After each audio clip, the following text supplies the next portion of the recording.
2021ஆம் ஆண்டு நம்முடைய மாண்புமிகு தமிழக முதல்வர் பொறுப்பேற்றதிலிருந்து இன்று வரை ஆரம்பிக்கப்பட்ட திட்டங்கள், அது முடிவுற்ற திட்டங்களுக்கும் அதே போல இப்போது நடந்து கொண்டிருக்கிற திட்டங்களையும் விரைந்து முடிப்பதற்காக ஒரு ஆய்வு கூட்டமாக குடிநீர் வடிகால் வாரிய அதிகாரிகளோடு நாங்கள் பேசியிருக்கிறோம்.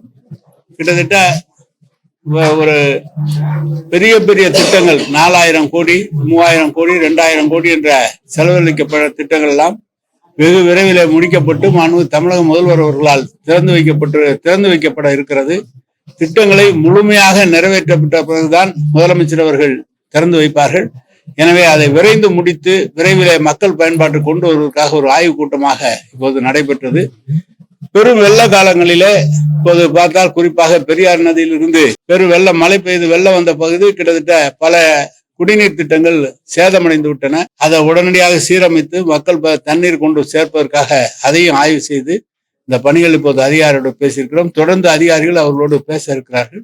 இதான் விஷயம். வேற 27ஆம் தேதி புயல் சின்னம் உருவாகணும் சொல்லியிருக்காங்க. அதை எதிர்கொள்ள அரசு தயாரா இருக்கா?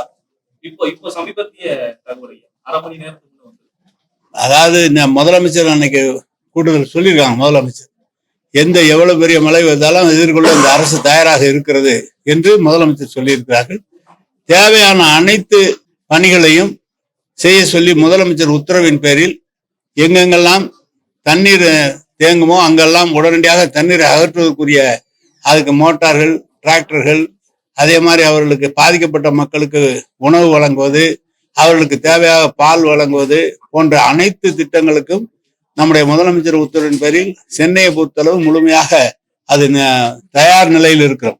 எவ்வளவு மழை பெய்தாலும் அதை எதிர்கொள்ளக்கூடிய அளவிற்கு மாநகராட்சிகள், மற்ற மாநகராட்சிகள், நகராட்சி பகுதிகளிலும் அதை இங்கிருந்து அந்தந்த ஆணையர் பெருமக்கள் மூலமாக உடனடியாக எப்படி சென்னையில் இருக்கிறதோ அது போல அனைத்து ஏற்பாடுகளை செய்ய சொல்லி சொல்லி இருக்கிறோம். அந்த ஏற்பாடுகள் நடந்து கொண்டிருக்கிறது.